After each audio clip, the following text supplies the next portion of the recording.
Omagyanatimirandhasya Gyananjana Shalakaya Chakshurunmilitam Yena Tasmai Shri Gurave Namaha. So I'll give a translation of the song with interspersed commentary. This song is describing the transcendental activities and qualities of Sri Nityananda Prabhu, who is Balaram Avatar. Brajendra Nandan Jai Shachi Sutta Hoilo Shai Balarama Hoilo Nitai. Just as Krishna has come as Chaitanya Mahaprabhu, so also Balaram has come as Nityananda. So the principal quality that's being praised here is his extraordinary compassion upon the fallen souls. Today is Nityananda Trayodashi, that is why especially we're today focusing on Lord Nityananda Prabhu, Sri Nityananda Prabhu. So the first quality that's described here about Lord Nityananda is akrodha, non-anger. He is not angry. Now Nityananda Prabhu is Balaram Avatar. And those who are familiar with the topics of Lord Balaram described in Srimad Bhagavatam will know that Balaram can get very angry. For instance, once there was Rukmi, the brother of Rukmini, who of course is the wife of Krishna. He was cheating in a game of dice, and Balaram didn't like that, so he picked up his famous club and smashed Rukmi on the head, and that was the last mention of Rukmi in the Srimad Bhagavatam. Another time Balaram was dancing with the gopis, with his own gopis, in the Vrindavan forest, and he called Yamuna to come close so that he could bathe in her. But she didn't want to come because she thought he was drunk. So in anger, using his famous plough, he's famous as Gadadhar, which means the holder of the club, and also as Haladhar, the holder of the plough. So with his plough, he wanted to drag Yamuna close to him, at which she became very afraid and automatically came before him. On another occasion, when the son of Krishna named Samba kidnapped the daughter of Duryodhana named Lakshmana from her Swayamvar, then all the great heroes of the Kuru dynasty became very angry and forcibly captured Samba and imprisoned him. And Balaram, he was friends with both sides of the family, both with the Kauravas and the Pandavas. So he went, the Kauravas and the Yadus. So on this occasion, actually, even Yudhishthira and company, they sided with Duryodhana. So at this time when the Kauravas and the Pandavas together spoke badly of the Yadavas, of the Yadu Vangsha, considering them inferior, which means they also considered Krishna inferior, Balaram became very angry. And at that time, using his plough, he also started to drag the capital of the Kauravas, namely Hastinapur, toward the Yamuna. So these are some examples of Balaram's transcendental anger. But Nityananda Prabhu is here described as akrodha, non-angry. But actually in the descriptions of Nityananda Prabhu we find also instances of his transcendental anger. But such transcendental anger is far preferable to mundane non-violence, as is evidenced by the whole message of Bhagavad Gita. As is evidenced by the whole message of Bhagavad Gita, in which Lord Krishna induced Arjuna to the pacifistic Arjuna, he was induced to fight by Krishna. Senayo Ubhayo Madhye, in the middle of the two armies, Arjuna suddenly became a pacifist. Hanuman is famous for always chanting Ram Nam very peacefully. But what he's really famous for is for acting as the chief fighter in the Vanara army of Lord Ram and burning Lanka. So when it's stated here, akrodha, that Lord Nityananda is not angry, this means that he has no mundane anger. Mundane anger is one of the 3 gates to hell. Trividham narakasyedam dwaram nashanam atmanaha kama krodhas tata lobhas tasmat trayam etat tyajet. That Lord Krishna says there are 3 gates to hell, namely Kam, Krodh and Lobh. Therefore, these 3 should be given up. And Dwaram Nashanama, they destroy the self. But the anger of Bhagavan, just like yesterday we were discussing the anger of Varaha Dev against Hiranyaksha, that is not only not contaminating, but hearing about it and appreciating it is most purifying. So Nityananda Prabhu is described as Akrodha Paramananda. He is situated in topmost bliss. Even when he is sometimes apparently angry, that is another expression of his transcendental bliss. He's called Nityananda, which means always happy. This is only Bhagavan and those who are dedicated to Bhagavan can have permanent happiness. Everyone wants to be happy.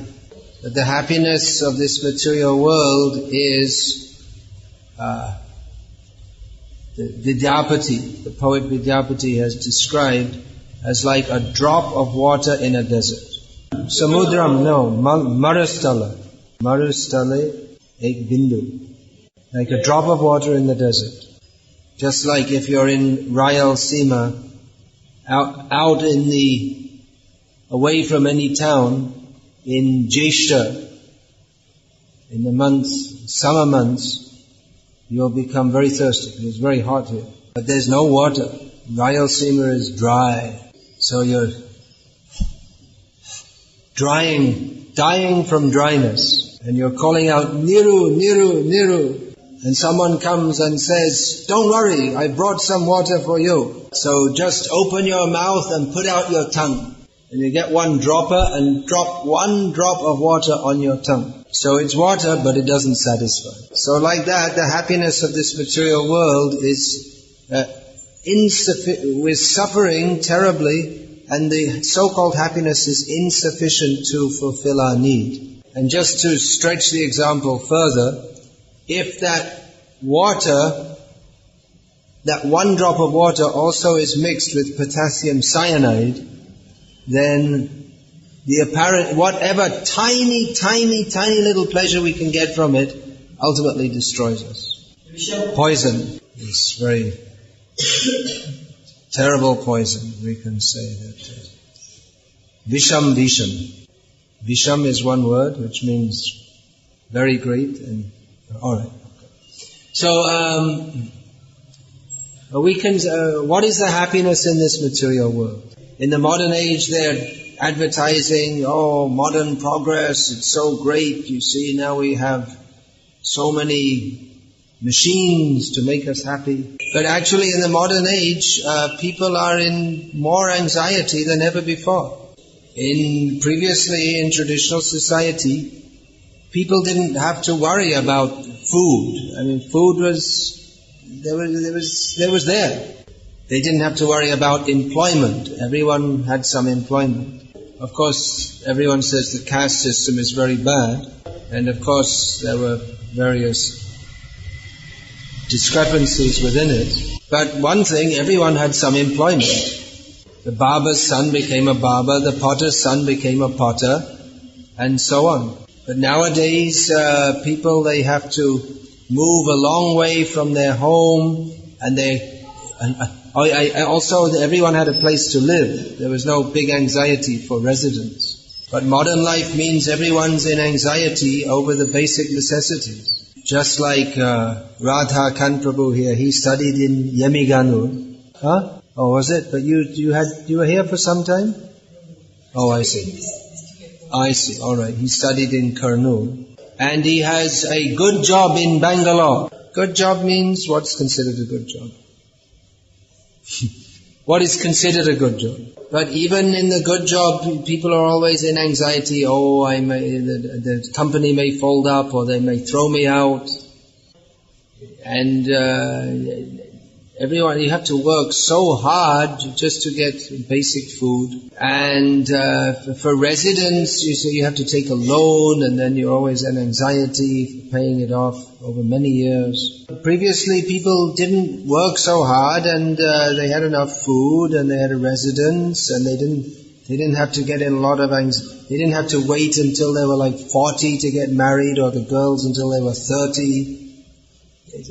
Life went on very naturally. Of course, I'm not criticizing Radha Kant Prabhu. It's just, everyone sucked into the modern system. What can you do? But I'm just giving it as an example that even the people with the so-called good jobs, they're also, it's not just the rickshaw drivers, but everyone is in anxiety. So, in modern life, everyone is in anxiety, there's great stress, there's tremendous hard work just for the basic necessities.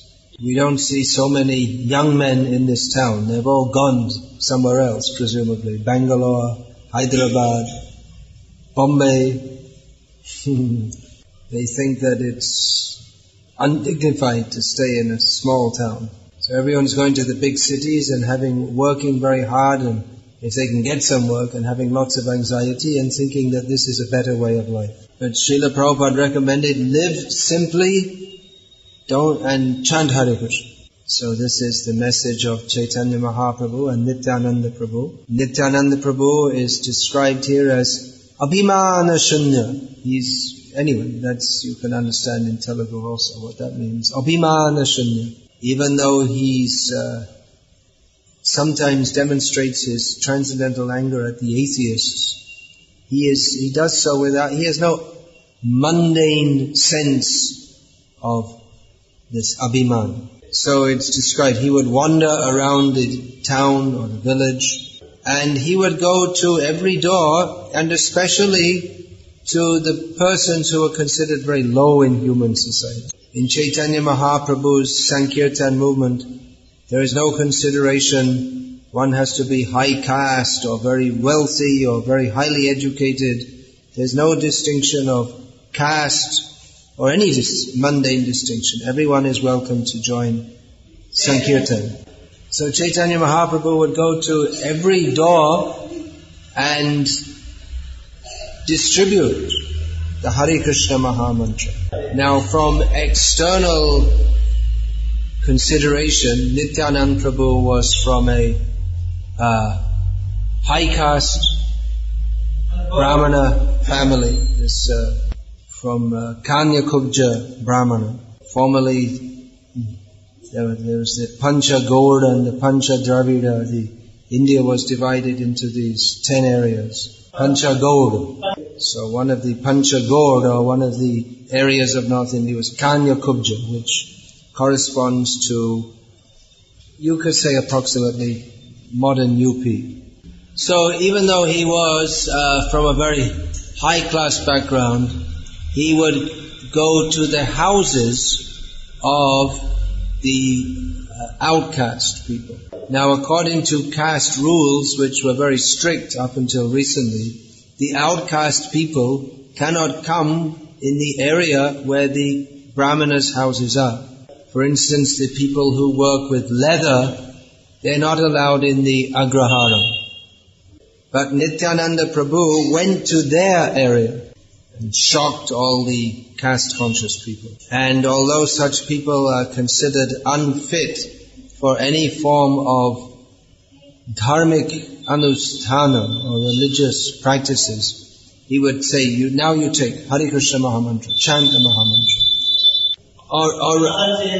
Or rather, he would beg them to please accept the holy name. He would beg them with a straw between his teeth, which is now this is not practiced nowadays, but that's a traditional sign of expressing great humility. So he would say to everyone, you can purchase me, you simply worship Gaur Hari, Chaitanya Mahaprabhu, by doing so, you will purchase me. Eta bole Nityananda bhume gadi jai. Saying this, Nityananda Prabhu would roll on the ground, just looking like a golden mountain that was rolling in the dust. So out of great ecstasy, Nityananda Prabhu would roll in the dust. So Lochanda says that such an avatar, what is such a munificent avatar, anyone who does not have any attraction, whose attraction to Nityananda never awakened, such a person, Lochanda says, about him, he's simply a sinful person. And he says about him that simply Elo or Gelo. His life you can describe, he got born and he died. There's nothing meaningful in his whole life. So, people should know about Chaitanya Mahaprabhu and Nityananda. All over the world today, devotees, members of the ISKCON Hare Krishna movement, they are celebrating this Nityananda Trayodashi. In our temples, there will be big festivals with lots of kirtan, and especially on this day in many centers, they like to go outside in the streets of the cities chanting the holy names in pursuance of the practice of Nityananda Prabhu who did this. So gradually all these practices should be introduced here in this town and in this taluka. Chaitanya Mahaprabhu predicted Prithivite Ache Jatanagara Savatra Pracha Hoibe Moranam. And through the agency especially of Srila Prabhupada, the founder Acharya of ISKCON, this is coming true. Srila Prabhupada is empowered with the potency of Nityananda Prabhu to move among the most fallen people. Actually, Nityananda Prabhu is famous as Patit Pavan Avatar for saving the most fallen. But even the most fallen people in India are still more elevated than the people in the West, spiritually. The people in the West are supposedly advanced materially, but their spiritual status is dismal. Dismal means gloomy or not very good, you could say. Lamentable. But Srila Prabhupada has brought the transcendental light and bliss of Chaitanya Mahaprabhu and Nityananda Prabhu's teachings all over the world. And thus, by the grace of Chaitanya Mahaprabhu and Nityananda Prabhu received through Srila Prabhupada, all over the world, chanting is going on. Which chanting? I just said chanting. You jumped ahead there. No. I'm saying chanting, then which chanting? Actually, how you don't have the word chanting. Chanting of Hare Krishna, Krishna Krishna, Hare Hare, Hare Rama, Rama Rama, Hare Hare. This kirtan. Hare Krishna, Krishna Krishna, Hare Hare, Hare Rama, Rama Rama, Hare Hare. So we request you all to take up this chanting of the Maha Mantra as a daily function in your lives. Read Srila Prabhupada's books. Follow the directions given therein. Become a pure Vaishnava. And in this way, prepare yourself to exit from this miserable material world and enter the Nitya Dhamma of Nityananda. Nityananda Dhamma, which means Golok Dhamma. We can all go by His grace. Hare Krishna, Krishna Krishna, Hare Hare, Hare Rama, Rama Rama, Hare Hare. Any question, please? Well, if there's no question, then we presume that you agree with everything we say. So therefore you please join with us in chanting Hare Krishna. So now we'll distribute a little prasadamu. Few books are available there in English and Bengali.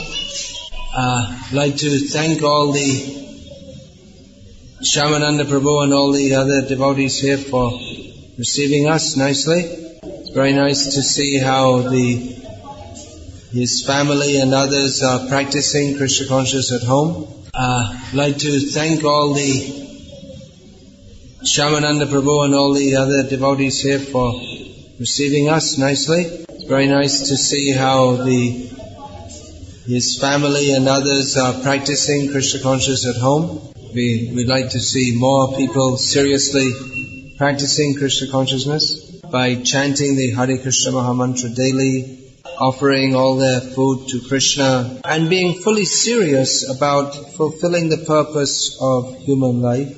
Amarama Prabhu was suggesting, and I strongly endorse that if the local devotees here, those who are committed to Srila Prabhupada's teachings, can distribute his books systematically, that will be a great step forward in the preaching of Krishna consciousness in this area. So try to organize that. Nityananda Prabhu is most merciful, so you also please be very merciful to local